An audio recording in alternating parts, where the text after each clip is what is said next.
This is not about love. This is not about war. This is not about family.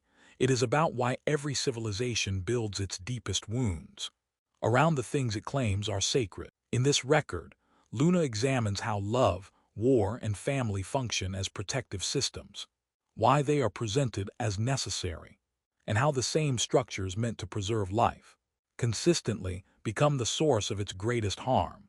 This is not a judgment, it is a pattern. Every civilization organizes itself around a small set of core values. These values are rarely questioned because they are treated as foundations rather than choices. Love is presented as connection.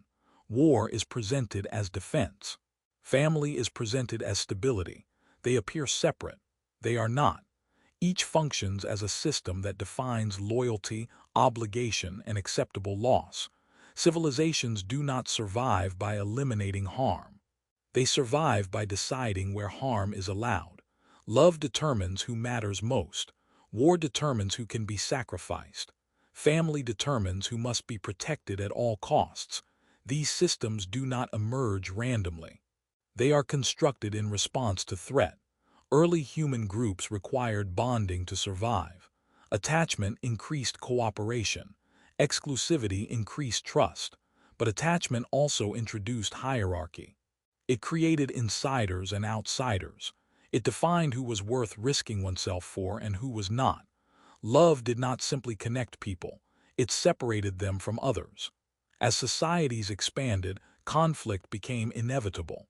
Resources were limited. Territory overlapped. Values collided. War emerged not as chaos but as organization. It formalized violence. It gave it rules, narratives, and justification. War was never presented as destruction for its own sake.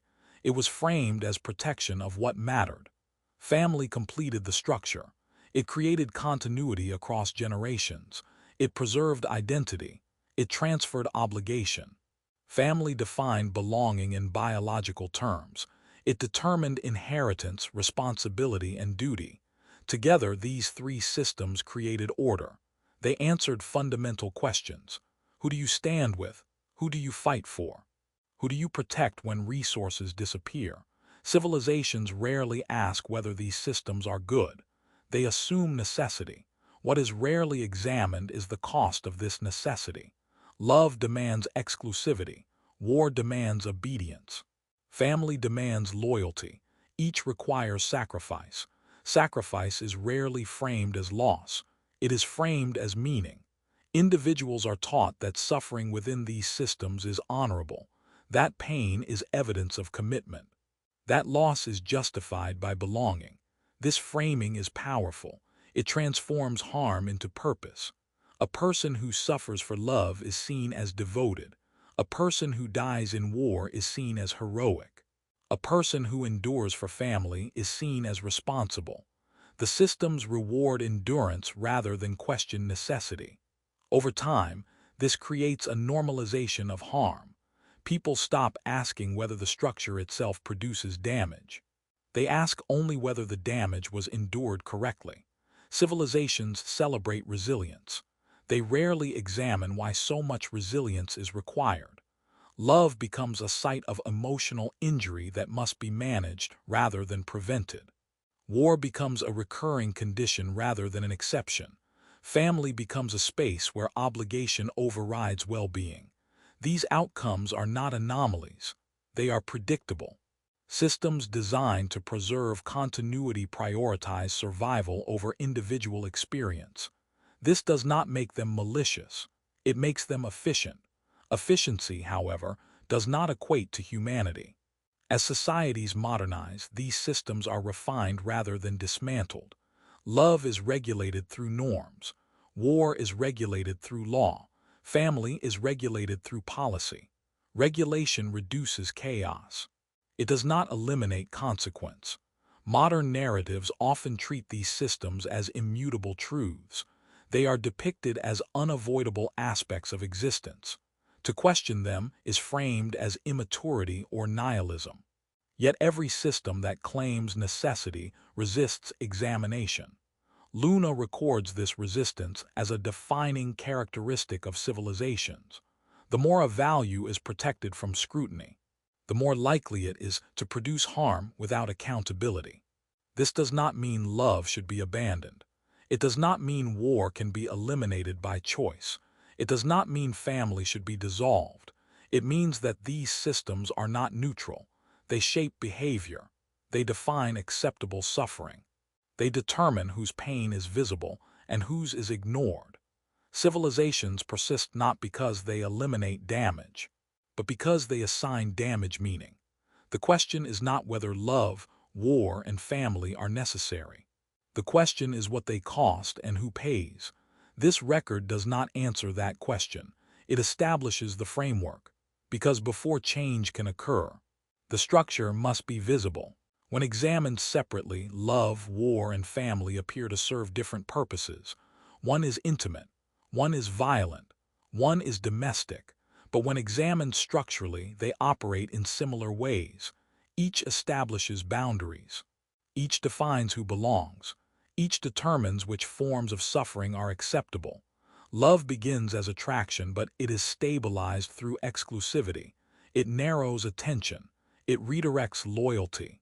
Two people are encouraged to treat each other as primary. Everyone else becomes secondary by default. This structure increases bonding. It also increases dependency. Love does not merely connect individuals. It reorganizes their priorities. Over time, the demands of this reorganization become normalized. Jealousy is reframed as care. Sacrifice is reframed as devotion. Endurance is reframed as strength. What begins as connection gradually acquires obligation. This is rarely questioned because love is treated as voluntary. The assumption is that consent eliminates cost, but consent does not eliminate consequence. It only legitimizes it. War functions through a similar mechanism. It is rarely presented as aggression. It is framed as defense, prevention, or necessity. Individuals are asked to subordinate personal survival to collective continuity. The language emphasizes protection rather than destruction. War creates belonging by creating threat. It clarifies identity by identifying an enemy. In doing so, it simplifies moral complexity. Loyalty becomes virtue. Disobedience becomes betrayal. The individual is not asked whether the system produces harm. They are asked whether they are willing to endure it. Family completes the cycle. It embeds obligation within biology and tradition. Unlike love, which is chosen, family is inherited. Unlike war, which is episodic, family is continuous. Family structures establish lifelong roles. They define expectation before preference. Responsibility is assigned rather than negotiated. Family is often described as unconditional. In practice, it is conditional in specific ways. Support is offered in exchange for conformity. Belonging is reinforced through obligation. Deviation is tolerated only within limits. Like love and war, family presents itself as protective. It provides shelter, identity, and continuity. It also enforces endurance. Individuals are praised for staying, sacrificing, and absorbing harm quietly. Leaving is framed as failure. Distance is framed as betrayal. These systems persist because they convert suffering into meaning. Pain endured for love is romanticized. Pain endured in war is honored. Pain endured for family is respected. This conversion is powerful. It prevents collapse by making harm interpretable. People do not ask whether the structure should change. They ask whether the suffering was worth it. Over time, this shifts focus away from prevention and toward justification. Modern societies refine these systems rather than dismantle them. Love is optimized through communication frameworks and norms. War is constrained through law and international agreement. Family is regulated through policy and social expectation. These refinements reduce chaos. They do not remove cost. What they change is visibility. Harm becomes less visible. Responsibility becomes more diffuse. Individuals experience pressure without clear sources. They feel obligation without direct command. They endure without explicit coercion. This makes resistance difficult. When suffering is diffuse, it is harder to challenge. There is no single authority to confront. The system appears benign. This benign appearance reinforces compliance. People internalize the rules. They monitor themselves. They adjust expectations downward. The result is not oppression in its traditional form. It is normalization. Love becomes something that must be managed carefully. War becomes something that must be accepted periodically. Family becomes something that must be endured indefinitely. None of this is framed as harm. It is framed as life. Luna records this pattern not as accusation, but as observation. Systems that persist over centuries do so because they align individual behavior with collective survival. They succeed by distributing cost unevenly and presenting that distribution as meaningful. Some individuals pay more. Some pay less. The structure remains intact. The question is not whether love, war, and family should exist. The question is whether their costs are acknowledged honestly. Modern narratives tend to avoid this acknowledgement. They celebrate the ideals. They soften the consequences. By doing so, they preserve the systems while obscuring their impact. This obscurity creates stability. It also creates silence. Silence is efficient. It keeps the system running. But silence also prevents. Despite their differences, love, war, and family share a critical feature. They are rarely chosen freely once entered. At the beginning, participation appears voluntary. People fall in love. Nations claim to defend themselves. Families are described as natural bonds. But once inside these systems, exit becomes costly. Leaving love is framed as failure. Questioning war is framed as betrayal. Distancing from family is framed as abandonment. The systems tolerate entry. They resist departure. This resistance is not enforced only through force. It is enforced through meaning. People are taught that commitment is proven by endurance. That doubt is weakness. That leaving signals moral deficiency. This framing transforms pressure into virtue. As a result, individuals begin defending systems that harm them, not because they are coerced, but because their identity becomes intertwined with participation. Love becomes who they are. War becomes what they stand for. Family becomes what they owe. At this point, questioning the system feels like questioning the self. This is where the deepest conflict emerges.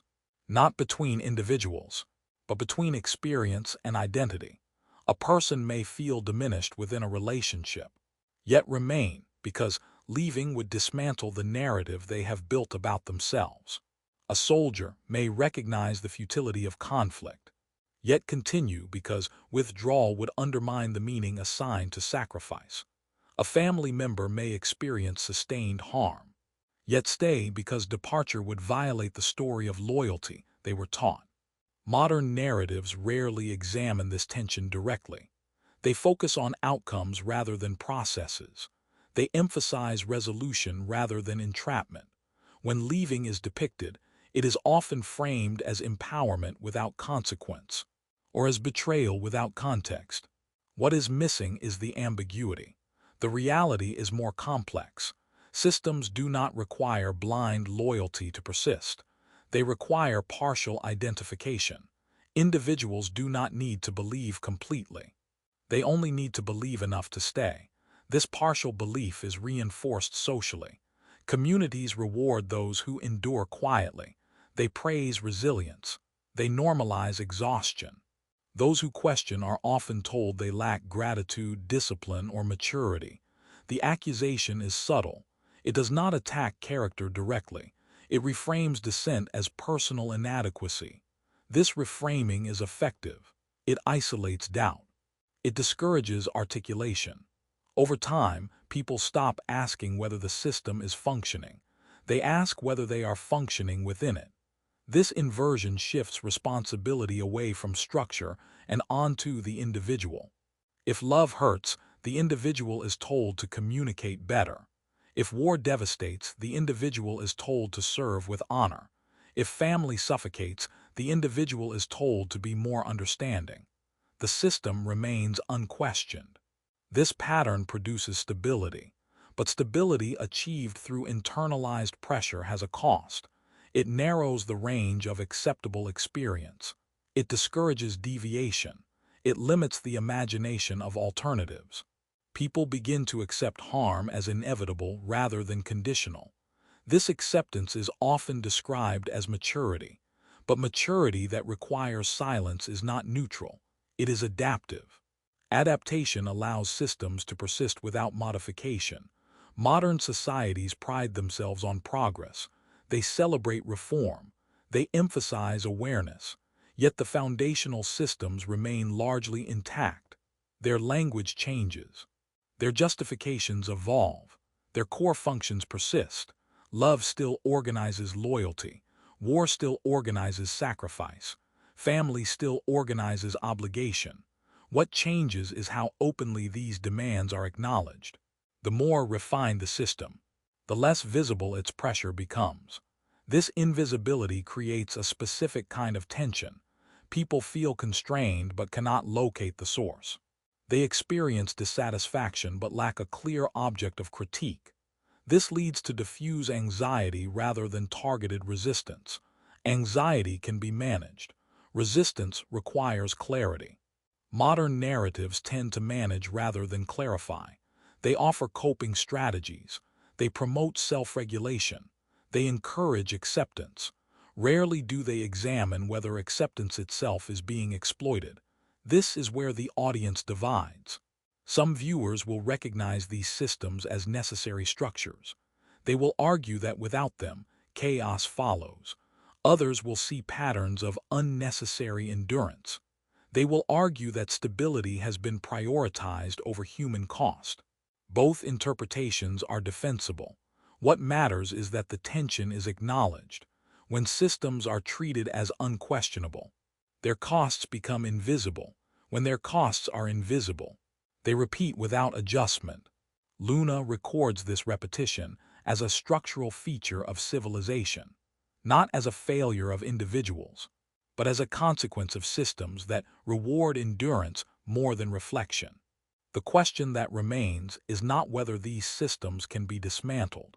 It is whether they can be examined without triggering collapse. Most societies avoid this question because examination introduces uncertainty, and uncertainty threatens. When systems persist long enough, they stop being questioned. They are no longer evaluated by what they produce, but by how difficult it is to imagine life without them. Love, war, and family reach this stage quickly. They are described as unavoidable, as natural, as fundamental. This description removes choice. Once something is framed as necessary, its consequences are treated as inevitable rather than contingent. Pain becomes part of the deal. Loss becomes proof of commitment. Endurance becomes virtue. At this stage, discussion shifts. People no longer ask whether the system is working. They ask how to survive within it. Advice replaces examination. Coping replaces critique. Those who struggle are told to adapt. Those who leave are told they failed. The system remains intact. This persistence is not maintained through force alone. It is maintained through identity. Individuals are encouraged to define themselves by participation. To love deeply is to be moral. To serve in war is to be honorable. To remain loyal to family is to be responsible. These identities are powerful because they promise meaning. Meaning makes suffering tolerable, but meaning also shields structure from scrutiny. When harm is framed as meaningful, questioning harm feels like rejecting purpose. This creates a bind. Individuals may sense that something is wrong, yet feel unable to articulate it without undermining who they are. The discomfort remains internal. Modern societies offer tools to manage this discomfort. Therapy addresses emotional fallout. Policy addresses surface-level outcomes. Narratives emphasize resilience and growth. These responses reduce visible damage. They do not address structural cause. The systems continue to operate as designed. This design is efficient. It allocates loyalty. It channels aggression. It preserves continuity. It does not prioritize well-being, it prioritizes survival of form. Civilizations rarely optimize for individual fulfillment. They optimize for persistence. What persists is not always what nourishes. This is not a moral failure. It is a structural reality. When systems are treated as sacred, their effects become invisible. Sacred things are protected from analysis. They are defended emotionally rather than examined functionally. This defense is reflexive. To question love is seen as cynicism. To question war is seen as disloyalty. To question family is seen as betrayal. The reaction is immediate and personal. This reaction prevents discussion. As a result, societies repeat patterns they no longer understand. They inherit systems without reevaluating their cost. They pass down obligations without revisiting their purpose. Each generation adapts, few redesign. Adaptation is mistaken for progress. Progress implies direction. Adaptation implies endurance. Modern narratives often celebrate endurance. They highlight individuals who withstand pressure gracefully. They frame suffering as character development. What they rarely show is structural alternative. Alternative threatens continuity. Continuity is valued above all else. This valuation explains why reform often focuses on behavior rather than structure. Better communication within love, more ethical conduct within war, healthier boundaries within family. These efforts matter, they reduce harm, but they do not alter the foundational logic. The logic remains: belong, obey, endure. This record does not claim that these systems must be abolished. It questions whether they should remain unquestioned. Examination does not require destruction, but it does require discomfort. Discomfort threatens stability. This is why societies resist it. The tension between examination and continuity is unresolved. Some argue that questioning core systems risks collapse. Others argue that refusal to question guarantees stagnation. Both positions are defensible. What matters is that the choice exists. When systems are treated as inevitable, choice disappears. This disappearance is gradual. It is marked not by crisis, but by quiet acceptance. People stop imagining alternatives. They focus on endurance strategies. This focus keeps the system running. It does not keep it just. Luna does not propose a solution. It documents the pattern, because patterns become visible only when they are named. And naming does not require resolution. It